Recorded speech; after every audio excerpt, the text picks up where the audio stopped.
गरुडगमन तव चरणकमलमिह मनसि लसतु मम नित्यं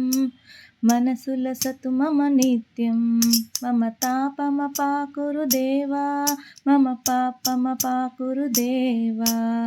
जलजनयन विधिनमुचिहरणमुख विबुध विनुत पदपद्मा विबुध विनुत पदपद्मा मम पापमपाकुरु देवा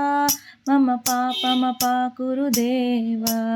भुजगशयन भव मदन जनक मम जनन मरण भयहारी जनन मरण भयहारी मम तापमपाकुरु देवा मम पापमपाकुरु देवा शङ्खचक्रधर दृष्टदैत्यहर सर्वलोकशरणा सर्वलोकशरणा मम तापमपाकुरु देवा